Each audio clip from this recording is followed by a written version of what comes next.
అంటే సినిమా మీద ప్యాషన్తో సినిమా అనేది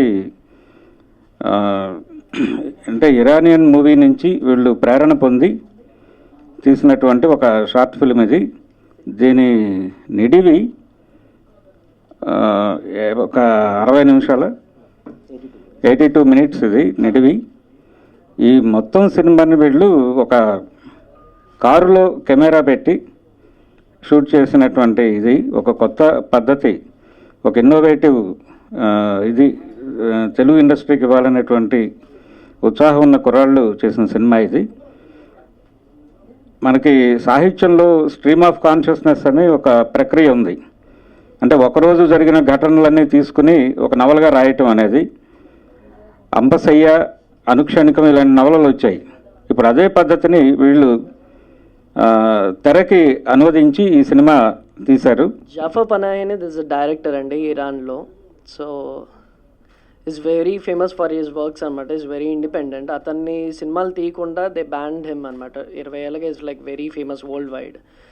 సో అతను బ్యాన్ చేసినప్పుడు ఇంట్లో అసలు హౌస్ అరెస్ట్ చేశారు because of his unconventional movie making అనమాట. సో ఇరాన్ ఇంకో రాంగ్ కాన్సెప్ట్లో ప్రొజెక్ట్ చేస్తున్నారని చెప్పి, కొంచెం డార్కర్ షేడ్లో అని చెప్పి they banned him.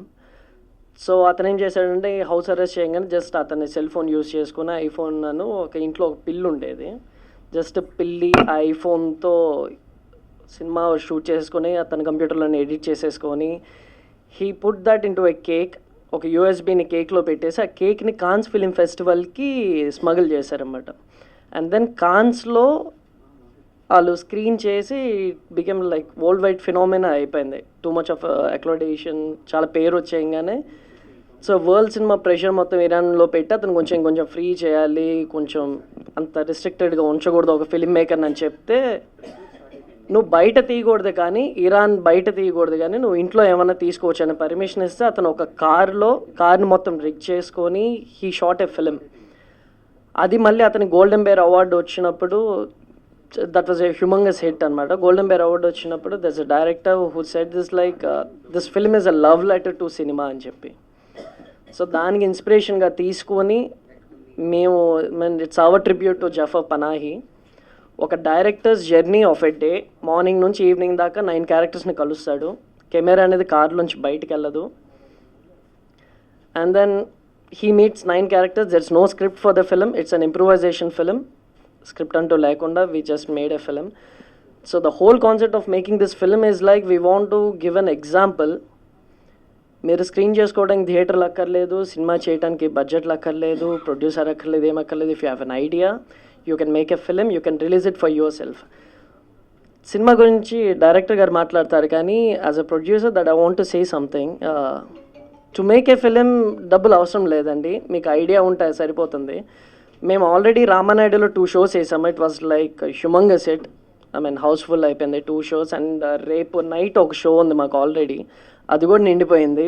There like విజయవాడలో people are asking for the film. యూఎస్లో బాస్టన్ అండ్ వర్జీనియాలో అడుగుతున్నారు. It's like if you have Facebook and if you have 20 people who ready to watch a film, me pen డ్రైవ్లో వేసుకోండి, ప్రొజెక్టర్లో వేయండి, ask them to contribute how much ever they can. Cinema చూసిన తర్వాత you will get your money back. మీరు కన్వెన్షనల్గా వెళ్ళిపోయి డబ్బులు లేవు, producer లేడు, యాక్టర్లు లేరు అనుకొని ఇవేమి రిస్ట్రిక్షన్స్ కాదు మూవీ చేసుకోవడానికి. If you have a story, మీకు ఫ్రెండ్ సర్కిల్ ఉండి, if you have equipment right there you can make a film. ఇది యాక్చువల్లీ హైదరాబాద్ ట్రిలజీ అంటే హైదరాబాద్ మీద మేము 3 సినిమాలు తీస్తున్నాము. మా ఫస్ట్ ఫిలిం శీష్ మహల్, తర్వాతది బంజారా సంఘం అని అదొక లంబాడీ లాంగ్వేజ్లో తీస్తున్న ఫిలిం. ఇది 3వ సినిమా కానీ ఇది ఫస్ట్ బయటకు వస్తుంది. ట్రిలజీ అంటే జనరల్గా కనెక్టింగ్ స్టోరీస్ ఉంటాయి. ఇప్పుడు గాడ్ ఫాదర్ ట్రిలజీ కానీ ఇట్లా దీంట్లో కనెక్టింగ్ ఎలిమెంట్ ఓన్లీ హైదరాబాద్. ఇది వెరీ ఒకటి మాత్రం చెప్పగలం, ఇంతవరకు హైదరాబాద్ సిటీని మేము షూట్ చేసినట్టు ఎవరు చేయలేదు. బికాజ్ ఆఫ్ డిజిటల్ వల్ల మాకు వచ్చిన ఫ్రీడమ్ అది. అంటే మేము షూట్ చేస్తుంటే ఎవరు పట్టించుకోరు, మన యాక్టర్స్ని పట్టించుకోరు. It's an big advantage for young film makers. ఇప్పుడు ఒక చిన్న హీరోని తీసుకెళ్ళిన రోడ్ మీద చాలా ప్రాబ్లం అయిపోతుంది. సో మేము ఆ ఫ్రీడమ్ని యూజ్ చేస్తూ మా ఫస్ట్ సినిమా శీష్ మహల్ 30 లక్షలు అయింది, 2వ సినిమా బంజారా సంఘం 10 లక్షలు, ఈ సినిమా 1,60,000లో పూర్తి చేసాం. సినిమా అంటే లాంగ్ షార్ట్ ఫిల్మ్ అనుకోవచ్చు, 82 minutes. ఇంటర్నేషనల్గా ఫీచర్ లెంత్ కిందే కన్సిడర్ చేస్తారు. యాక్చువల్లీ హోలా వెంకీ అని ఒక film maker, Bombay film maker ఒక ఫిలిం చేసి ఇండియా అంతా వరల్డ్ వైడ్ యాక్చువల్లీ యూఎస్ సింగపూర్లో తిరిగి 86 షోలు వేసి, అది కాన్సెప్ట్ ఏంటంటే పే యాజ్ యూ విష్. అంటే మీరు సినిమా చూసినాక స్క్రీన్ పక్కన కొన్ని కవర్లు పెడతారు, ఎన్వలప్స్, మీకు ఎంత నచ్చితే అంత ఇవ్వండి. సో మీరు 150 రూపాయలు పెట్టి చూసి మీరు డిస్సాటిస్ఫై అయిపోయి వెళ్ళిపోవచ్చు మామూలు రెగ్యులర్ సినిమాకి. కానీ ఈ కాన్సెప్ట్ ఏంటంటే మీరు 10 రూపాయలు పెట్టి వెళ్ళినా ఓకే. అలా coffee shops and private home theatre ఉన్నది కూడా, ఫ్రెండ్స్ ఒక షో వేసుకోవచ్చు, టెర్రస్ మీద వేసుకోవచ్చు, ఎక్కడన్నా మమ్మల్ని పిలిస్తే మేము అక్కడికి వెళ్ళి ఈ స్క్రీనింగ్ చేసి వాళ్ళు ఇచ్చినంత తీసుకుని వచ్చేయటం. సో దీంట్లో డబ్బులు రికవర్ చేయాలన్నదే ఐడియా. సో రాశి మేము ఫస్ట్ అంటే హైపర్ అని టైటిల్ వినగానే రామ్ రిలేటెడ్గా పెట్టింది అని చాలా మంది అనుకున్నదే డెఫినెట్లీ. సో తర్వాత ఎక్కువగా తెలిసింది ఏంటంటే సంతోష్ శ్రీనివాస్ గారు కూడా ఈక్వల్లీ ఎనర్జెటిక్ అని. వెరీ వెరీ వెరీ హైపర్ పెట్టుకున్నాడు. సో వీళ్ళిద్దరిలో ఎవరు హైపర్? ఎవరు director oh my God. Ram of